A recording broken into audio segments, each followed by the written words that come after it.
This is even better than we expected. Yes, there was plenty of excitement for VJ Edgecombe after he was selected with the third overall pick by the Philadelphia 76ers, but after a brief stint at NBA Summer League and the executives beginning to settle in, there seems to be even higher hopes for what this young man's potential could be. I do want to dive into the latest that is coming out from a number of sources here, some high praise coming from a variety of outlets here that I want to highlight for VJ Edgecombe and talk a little bit about what his role could look like on this Sixers team for this coming season. So to get right into it here, do want to start off with this article on ESPN, which writes the question, this being a poll to a number of NBA executives and media members here, saying which rookie other than Flag will prove to be the draft's best pick. Number one, VJ Edgecombe with 10 votes there. Dylan Harper in second place with 6. Also a couple receiving votes. There is Carter Bryant, Yang Hansen, which shout out to him, certainly been making his waves in Summer League. Trey Johnson in the mix. Nick Clifford, who I absolutely love, and Asa Newell as well. But it writes out, with Flag the overwhelming headliner of the 2025 draft class,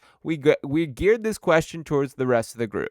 Best pick was left open for interpretation intentionally. The goal was simply to find out which selections rival teams like most, and of course VJ Edgecombe stealing the top spot there. And not just that, we did get this quote from an anonymous Eastern Conference executive saying that VJ Edgecombe could be the Sixers' second best player by the end of the season. Quote, VJ might be Philly's second best player by the end of the season. Factoring in Embiid's uncertain health, he's that good and will thrive playing in Nick Nurse's system. And I will say, the more that I've watched VJ Edgecombe, that is something that jumps out to me. When you think of Nick Nurse as a coach, when he was at his best, was with these athletic, switchable, versatile wings that could be everywhere on the court. And when you watch his defensive tape, that's exactly who VJ Edgecombe is. He gets his hand everywhere on the floor out there. And I think there's a bit more polish to his offensive game than I initially gave him credit. The Summer League is not the type of setting that I expected him to thrive in, but he ultimately basically did there. And to point out the exact numbers that we're talking about, and again, this was a brief sample size that he only played in 2 games, but that VJ Edgecombe averaged 25.6 points per 36 minutes, which led all rookies in Summer Leagues. Team execs are right that he has plenty of untapped self-creation and playmaking potential that hinges on him growing as a ball handler and perimeter creator, but the flashes of growth are happening quickly. Now, one of the biggest weaknesses that I discussed with VJ Edgecombe, or one of the concerns that I had, was the handle there. It is not exactly what I would call a tight handle by NBA standards. Now, with that being said, the dude can still dribble. That this is not a case where we're talking about him being as stiff out there. There's just some advanced polish that I would like to see moving forward, and totally expected from a kid who's 19 years old, a one-and-done season at college, and was not asked to do a ton of primary ball handling role. With Rob Wright, shout out to Philadelphia's own, a guy who'll be playing at BYU next year and in the league after that, that there's a lot of ball-dominant players on that Baylor team that he simply was not asked to do a lot of this. And you will see a distinct difference in his style of play and impact that he made when you watch some of his tape with the Bahamas national team there.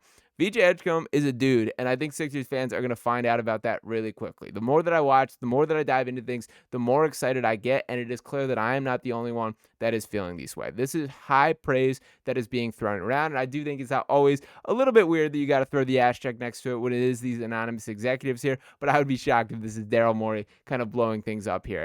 I've kind of, my understanding, which I do think it is a little bit lame that so much of this is done in anonymous sources, but more or less the pushback that I will get from it, or when I ask about that question here to other media members and things like that, the response is always, well, you're not going to get any answer if you don't promise them the anonymity there. If you don't say that these guys are going to remain anonymous, they're not going to speak to you, and I guess we got to kind of accept that as fact. Now, for VJ specifically, he's also a guy that talks with quite a bit of confidence himself, and I did want to pull up this quote, which I absolutely love from him here.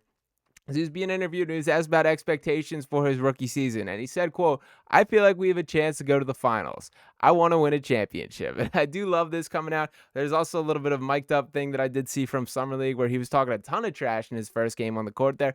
And I love every part about it. There's some dog in this guy. And when you think about this Sixers team, some of the flaws that have come, yes, we can talk plenty about the roster construction, the lack of power forward impact. There's plenty, the lack of ball handlers you can throw in the mix, age being a factor year after year.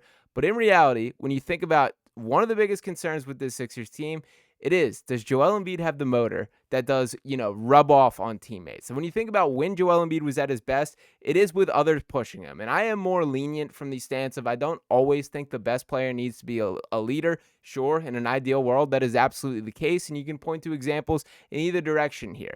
But I think the way to get the most out of a guy like Joel Embiid, and I think Paul George falls in this category as well, is you got to have the other guys be the motors there. When you have Tyrese Maxey, when you have Jared McCain, and now you have VJ Edgecombe, all of a sudden you're talking about a ton of just high-level, highly active players on the floor who play with an incredible motor on both ends there. That is something that I think is infectious to the other members of the basketball team, the other guys on the court. I think VJ is going to more or less spearhead that. The defensive tape does not lie. It pops off the page for the impact that he can make. And we're talking about that as a floor for a player, that one of the defining characteristics I always try and look at, or is important to me when sort of evaluating what these players can be.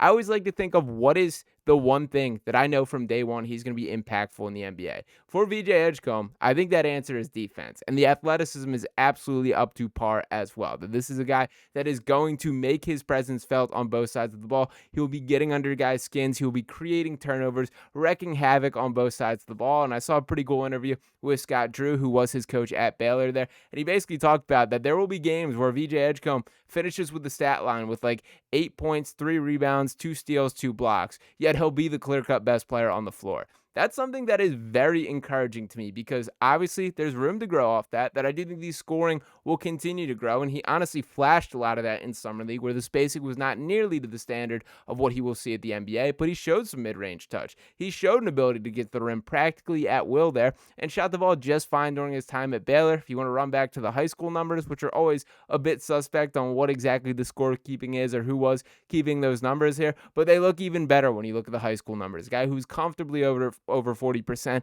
at the high level AAU EYBL circuit, shooting at a high level there against real deal competition. I know there's a cool clip floating around that I've watched a million times to this point of him competing against Justin Edwards. Some really cool stuff there. But the point being that this guy is more seasoned than I think I gave him credit in a lot, and I think the day one impact is going to be there. This may have been the home run pick that we were hoping for. And what I mean by that exactly, it is the 2 timelines thing.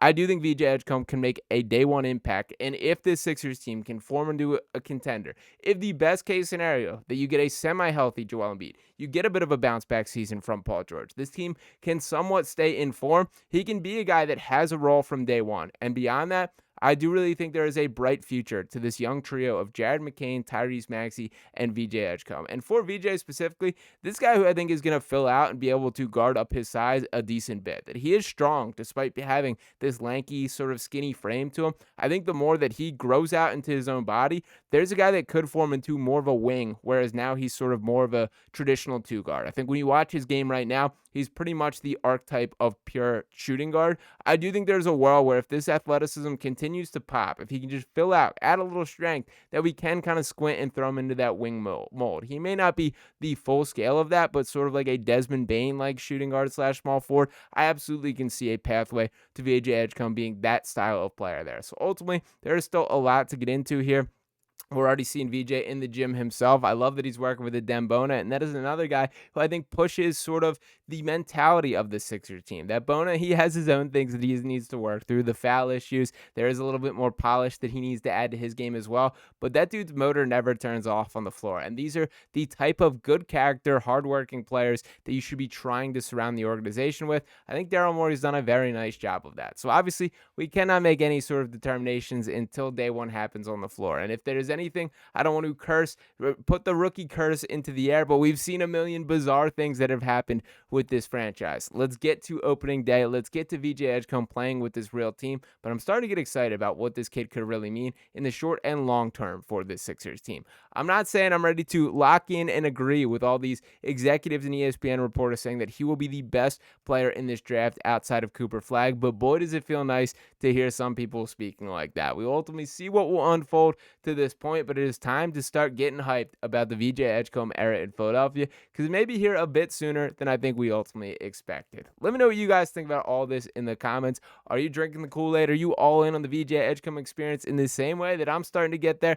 What is your feelings or what is your predictions for what a role could look like from here from day one? The last point that I'll make on this, and to kind of pull up the depth chart as a little bit of reassurance here, The minutes are there for the taking for VJ Edgecombe. Think about it. Think about it. You don't know how many games Paul George is going to play. Trendon Watford, who knows if he can hold down the spot as a power forward there. Jared McCain and Tyrese Maxey, each I'm incredibly believe in from a talent standpoint, but we still got to discuss what is the long-term fit. Can these two play together? Edgecombe is a complement to both with a defensive first mindset here, and that is the clear pathway to more minutes. If there is one way to earn day one minutes from any NBA coach, and certainly Nick Nurse, it is to make an impact on the defensive side of the ball, and then you get a bit more leniency on the offensive end there.